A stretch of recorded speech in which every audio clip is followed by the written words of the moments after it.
Selamat pagi semuanya. Namo Buddhaya. Namo Buddhaya. Kami dari kelompok 6 akan membahas tentang hubungan sekolah dan masyarakat. Perkenalkan, saya Atasilani Riri, sebelah saya sama Nera Yogi, dan sebelah saya lagi Atasilani Pindika. Sehubungan dari itu, sekolah merupakan fasilitas yang berada di tengah-tengah masyarakat dan memiliki dua fungsi penting, yaitu fungsi pertamanya adalah menjaga kelestarian nilai-nilai positif dalam generasi muda, karena generasi muda sangatlah penting untuk melestarikan nilai-nilai positifnya maupun di dalam masyarakat, agar penerus maupun penerima nilai-nilai masyarakat berlangsung dengan baik dan benar.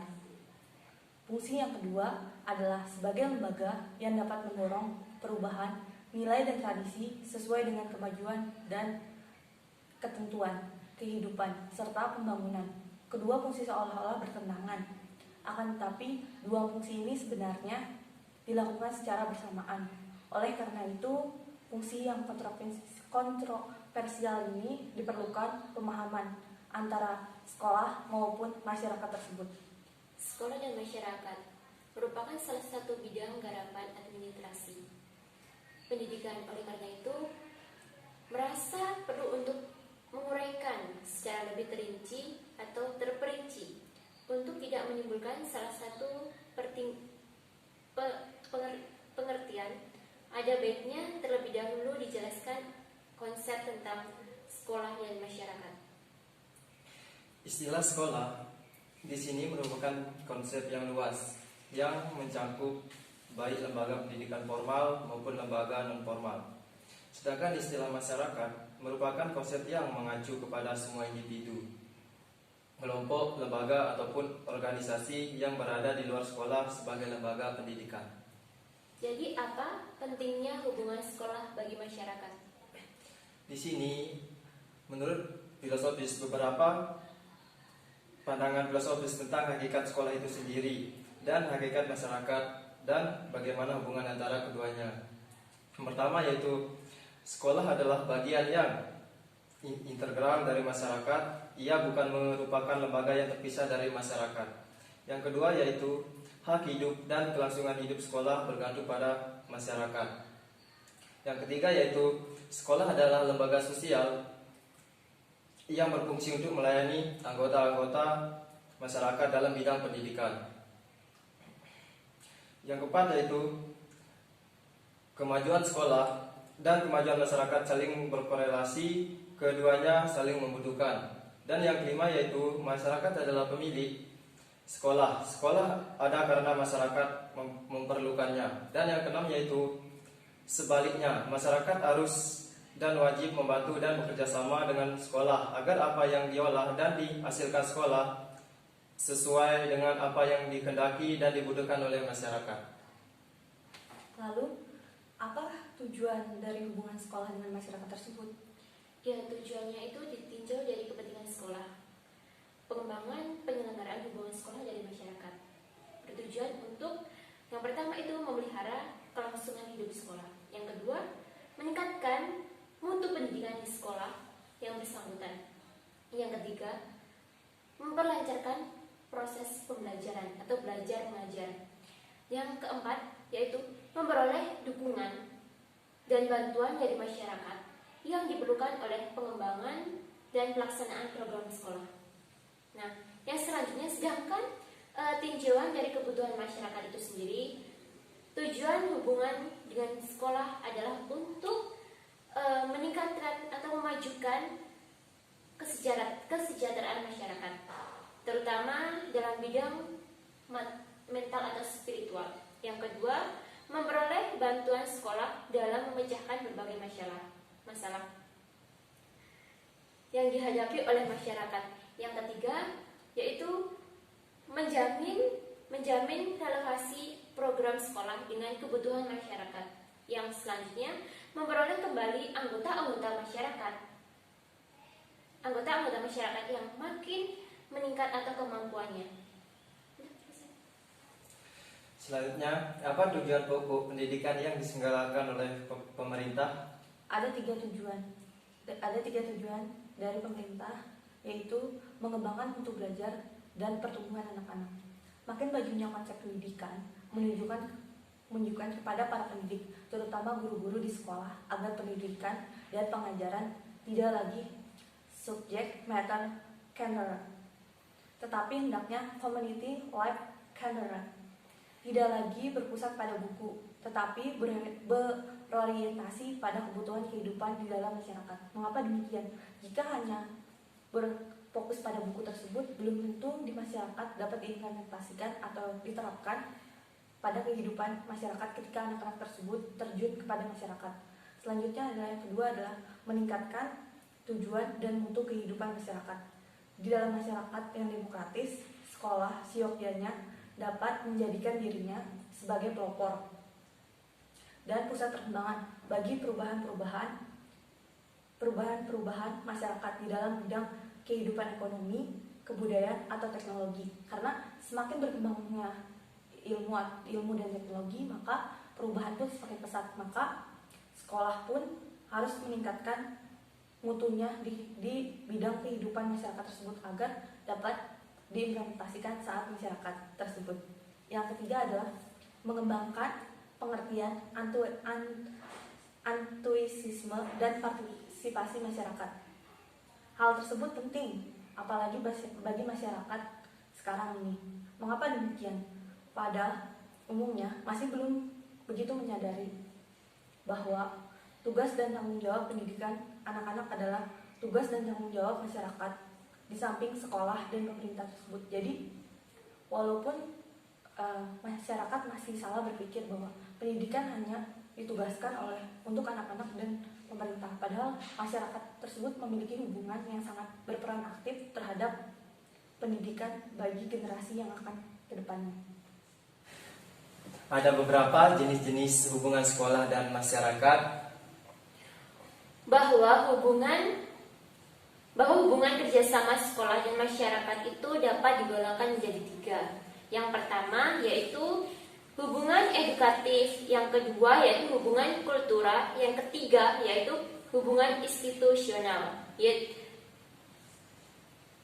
Selanjutnya, yang pertama, hubungan edukatif adalah hubungan yang kerjasama dalam hal mendidik murid antara guru di sekolah dengan orang tua di dalam keluarga. Jadi guru di sini adalah berperan mendidik muridnya saat berada di sekolah.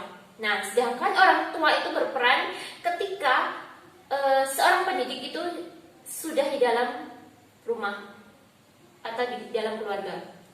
Adanya hubungan ini dimaksud agar tidak terjadi perbedaan prinsip atau bahkan pertentangan yang dapat mengakibatkan hal-hal keraguan-keraguan pendirian dan sikap pada diri atau anak murid.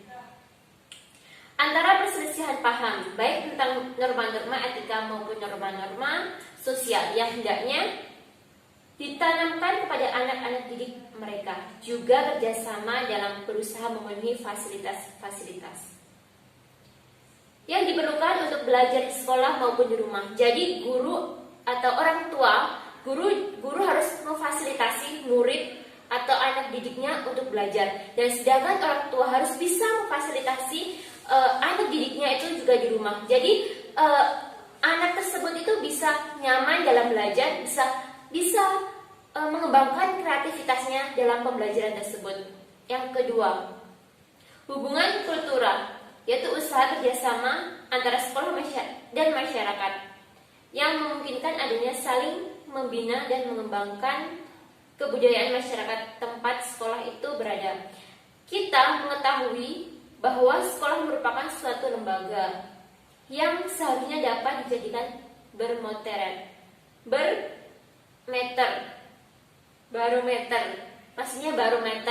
bagi maju mundur kehidupannya, cara berpikir, kepercayaannya, kesenian, adat istiadat, dan sebagainya. Dari masyarakat lingkungan sekolah itu bahkan yang lebih diharapkan ialah hendaknya sekolah itu dapat merupakan titik pusat dari sumber tempat perpelajaran atau norma-norma atau terpencarnya norma-norma kehidupan, norma-norma agama, etika, sosial, dan sebagainya, yang baik bagi kemajuan masyarakat, yang selalu berubah dan berkembang maju. Jadi, bukanlah sebaliknya, sekolah hanya menginstruksikan apa yang hidup dan berkembang di masyarakat. Jadi gini, ketika anak memiliki potensi atau memiliki bakat dan sekolah itu memfasilitasinya, jadi anak tersebut itu bisa berkembang dengan apa yang mereka gapai atau apa yang mereka cita-citakan. Jadi contohnya seperti ini, anak tersebut memiliki bakat nari. Nah, ketika sekolah itu memfasilitasi anak tersebut, jadi anak tersebut bisa mengembangkan bakat tersebut. Nah, itu merupakan hal yang baik atau hal yang positif untuk mengembangkan bakat yang telah mereka pendam selama itu.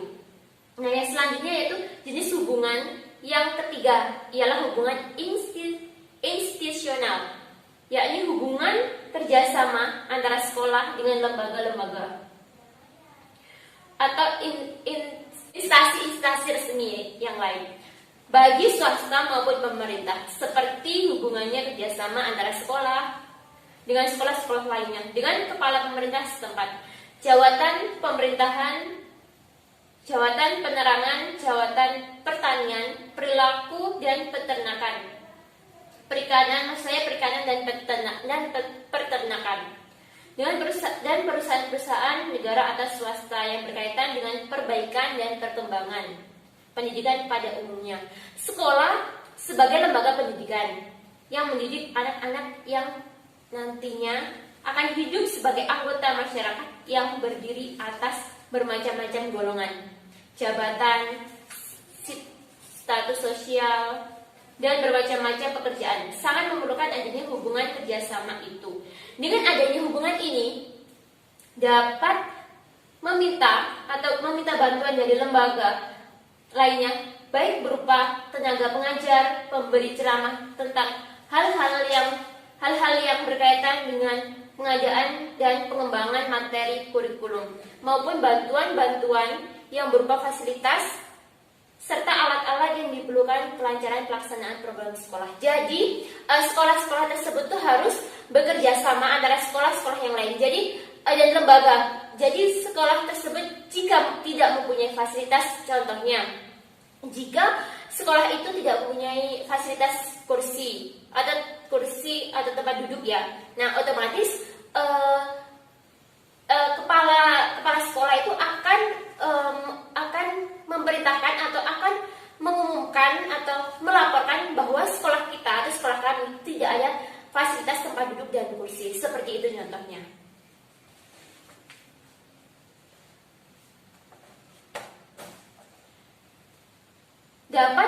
Dapat ditemukan di sini dengan dilaksanakan adanya ketiga jenis hubungan sekolah dan masyarakat, seperti tentang diuraian di atas. Diuraian yang saya uraikan tadi, diharapkan sekolah tidak lagi selalu ketinggalan dengan perubahan atau modern atau zaman-zaman yang sekarang. Jadi sekolah tersebut itu tidak akan ketinggalan pada yang zaman yang akan datang. Dan tuntunan masyarakat yang senantiasa berkembang, apalagi menghadapi akhir abad 20-an ini. Ketika masyarakat berubah dan berkembang dengan sangat pesat akibat majunya teknologi, sehingga seperti dikatakan oleh Tiller, sekolah makin tercecer dan terisolasi dari masyarakat. Sosial lebih berfungsi sebagai penjara intek. Maka untuk itu dapat memperoleh kembali fungsi yang sebenarnya. Sekolah harus merupakan salah satu pusat belajar dari banyak pusat belajar yang kini dikategorikan sebagai pendidikan yang non-formal. Adanya hubungan sekolah dan masyarakat inilah dimaksud pula agar proses belajar yang berlaku di sekolah mengalami perubahan dari proses belajar dengan cara menyuapi dengan bahan pembelajaran yang telah diselenggarakan oleh guru tersebut. Nah, seperti itu. Apa benar masyarakat adalah lingkungan sosial? Dapat diuraikan secara garis besar apa sebenarnya masyarakat sebagai lingkungan sosial. Di dalam ilmu pendidikan dan dalam psikologi kita mengenal adanya dua jenis lingkungan. Yang pertama yaitu lingkungan alam dan yang kedua yaitu lingkungan sosial.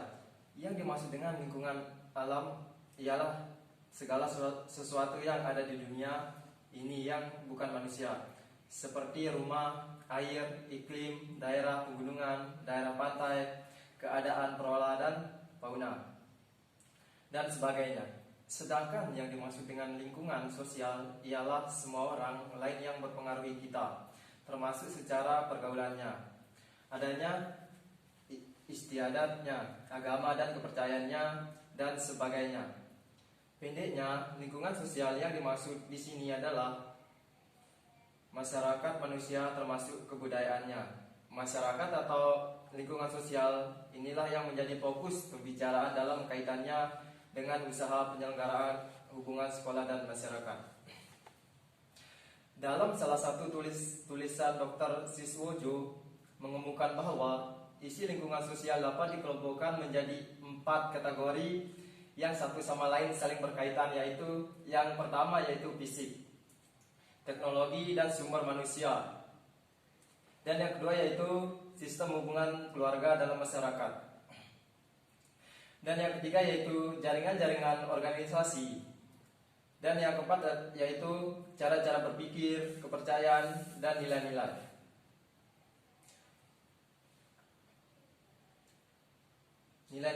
Nilai-nilai yang ada dan dianut oleh anggota masyarakat. Untuk dapat melaksanakan kegiatan-kegiatan dalam rangka hubungan sekolah dan masyarakat dengan lebih efektif, maka kepala sekolah dan guru-guru perlu mempelajari dan memahami keempat isi lingkungan sosial tersebut yang ada di masyarakat lingkungan sekolah, tempat mereka bekerja. Kita mengetahui bahwa masyarakat Indonesia dilihat dari isi lingkungan sosialnya adalah heterogen. Tiap-tiap daerah dan wilayah memiliki karakteristik yang berbeda-beda. Masyarakat di daerah pergunungan yang hidup dari pertanian berbeda dengan masyarakat daerah pantai yang hidup dari perikanan dan nelayan. Masyarakat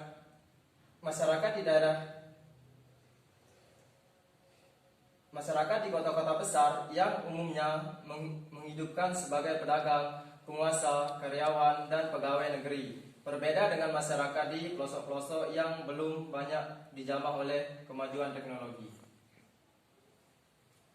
Demikian pemaparan dari kelompok 6. Dapat saya simpulkan bahwa kepentingan hubungan sekolah dan masyarakat sangatlah penting. Mengapa demikian? Dapat pula dikaitkan dengan semakin banyaknya isu yang berupa kritik-kritik dari masyarakat tentang tidak sesuainya produk sekolah dengan kebutuhan pembangunan di masyarakat, bahwa lulusan sekolah merupakan produk yang tidak siap pakai di masyarakat tersebut. Semakin membengkaknya jumlah anak putus sekolah atau dropouts, makin banyaknya pengangguran di masyarakat, bahwa lulusan-lulusan dari sekolah karena tidak bisa langsung dipakai di masyarakat, outputnya tidak berguna di masyarakat, menyebabkan semakin banyaknya pengangguran pada era sekarang ini. Meskipun hal tersebut merupakan masalah yang kompleks, dan untuk memecahkan masalah-masalah tersebut butuh bukan semata-mata tanggung jawab dari sekolah. Maka dari itu dapat meningkatkan keefektifannya diperlukanlah peranan yang sangat penting dari masyarakat tersebut bagi sekolah, agar dapat mengurangi masalah-masalah tersebut sehingga sekolah dapat lebih efektif meningkatkan sistem dalam sekolah tersebut. Karena hubungan sekolah dengan masyarakat sangatlah penting untuk meningkatkan kemajuan dari sistem pendidikan tersebut. Demikian pemaparan dari kelompok kami. Saya ucapkan terima kasih. Selamat siang, Namo Buddhaya. Namo Buddhaya.